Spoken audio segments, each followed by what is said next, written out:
இந்த கருத்துக்களை எல்லாம் கேட்ட ஆணையத்தின் தலைவர் பெரும்பாலான உறுப்பினர்களின் கருத்துப்படி மேகதாது திட்டத்தை CWDCக்கே திருப்பி அனுப்பிடலாம், எடுத்துக்கூடாது அப்படின்னு சொல்லிட்டா, வார்த்தைக்கு எடுத்துக்கூடாது ஆணைய தலைவரே சொல்லிட்டார். இவ்வளவு நடந்த பிறகும் எந்த ஆணைத்தலைவர் இதை திருப்பி அனுப்பலாம் என்று சொன்னாரோ அதே ஆணைத்தலைவர் அந்த கூட்டத்தின் மினிட்ஸை நமக்கு அனுப்புறார். என்ன நடந்ததுன்னு அனுப்புறார். அந்த மினிட்ஸ்ல என்ன எழுதுறாங்க, இங்கதான் தப்பு பண்றாங்க. அந்த மினிட்ஸில் மேகதாது திட்டத்தில் உள்ள பல்வேறு தொழில்நுட்பம் மற்றும் பொருளாதார அம்சங்களை பரிசீலித்து இந்த திட்டம் சாத்தியமா இல்லையா என்று முடிவெடுக்கவும் மற்றும் மேல் நடவடிக்கைக்காகவும் CWDCக்கு அனுப்ப உள்ளதாக குறிப்பிட்டார். இவர் மட்டும் ஏத்துக்கிட்டு அனுப்பலான்னு எல்லாரும் சொன்னதுக்கு அப்புறம் மினிட்ஸ் அங்க எடுத்த முடிவு வேற, மினிட்ஸ்ல வந்த முடிவு வேற. இந்த மினிட்ஸ் வந்த உடனே நாம் உடனே அதை எதிர்த்து அவர்களுக்கு உடனே தந்தி கொடுத்துட்டோம், சேர்மேனுக்கு லெட்டர் இட்டோம். நாம் அதை பற்றி நடவடிக்கை எடுத்துக்கிட்டு இருக்கோம், கோர்ட்டுக்கும் போறோம்.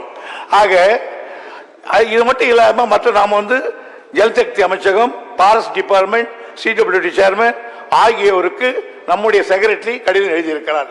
இந்த திட்டம் தொடர்பான வழக்குகள் நிலுவையில் உள்ளதையும், இத்திட்டம் உச்ச நீதிமன்றத்தால் அனுமதிக்கப்படாத திட்டம் என்பதையும், இம்மாநில நதிநீர் திட்டத்துக்கு படுகைக்கு பன்மாநில நதிநீர் திட்டத்திற்கு படுகை மாநிலங்களிலிருந்து கர்நாடக அரசு இசைவினை பெறவில்லை என்பதையும் குறிப்பிட்டு நாம் கடிதங்கள் எழுதியிருக்கிறோம்.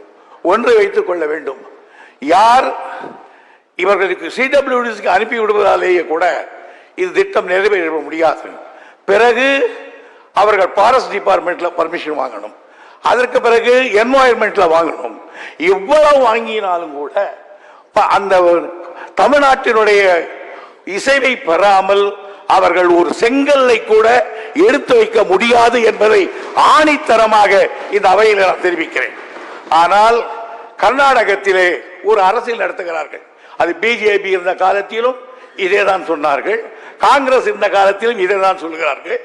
எப்பொழுது வந்திருக்கிற கட்சிக்கு யார் வந்தாலும் அவர்களுக்கு எடுத்த உடனே இது செல்வதுதான். எனக்கு சித்தராமையா அவர்கள் எனக்கு மிக வேண்டியவர் தான். அவர் முதல்ல தேவகவுடோடு இருந்தார், அப்பவே அவரோடு சேர்ந்துகிட்டு இந்த மேகதாதுக்கு பேசினவர் தான். ஆகையினால் அந்த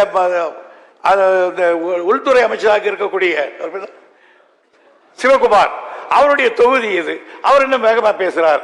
எனவே ஒன்றை நான் தெளிவாக சொல்லுகிறேன், ஏதோ அவர்கள் பணம் ஒதுக்கிறேன் சொன்னதாலோ அல்லது கட்டிய தீர்வோம் என்று வசனம் பேசுவதாலோ மேகதாதை கட்டிவிட முடியாது. காரணம், நம்முடைய இசைவு இல்லாமல் அதை எடுக்க முடியாது. அதை யாரும் தமிழ்நாட்டில் பிறந்த எவனும் அதற்கு ஒரு இசைவை தர மாட்டான், எந்த கட்சியாக இருந்தாலும். எனவே அஞ்சே தேவையில்லை. நம்முடைய அம்மையார் அவர்கள் சொன்னார்கள், உங்களுக்கு அலைன்ஸ் இருக்க ஏன் பேசக்கூடாதான்? பேசக்கூடாதுன்றதுதான் திட்டம். காரணம், பேசி பேசி பேசி நாங்கள் அழுத்து போய் தான் நாங்கள் இந்த ட்ரிபுனலையே நாங்கள் கொண்டு வந்தோம். இப்போ ஒன்றும் வேணாம், இந்த மார்க்கண்டேய தகராறு நாங்கள் போட்டோம், சுப்ரீம் கோர்ட் சொன்னா எதுக்கு பேசுறீங்க, நீங்கள் ஒரு ட்ரிபுனல் போட்டுங்கன்னா உடனே அது கெடுக்கிறதுக்கு போய் மறுபடியும் ஒரு பெட்டிஷன் போட்டுருக்காங்க. இல்லை இல்லை, நாங்கள் புதுசாக வந்திருக்கோம், அவங்க புதுசாக வந்திருக்காங்க, நாங்கள் பேசிக்கிறோம் தான் மறுபடியும் போட்டுருக்காங்க. அதை எதிர்த்துக்கிட்டு இருக்கோம். எனவே மாண்புமிகு எதிர்க்கட்சி தலைவர் அவர்கள் கவலைப்பட தேவையில்லை. நாங்கள் உங்களுக்கு எவ்வளவு இதில் அக்கறையும் ஆர்வமும் வேகம் இருக்கிறதோ அதே வேகம், அதே அக்கறை, அதே உணர்வு எங்களுக்கு உண்டு.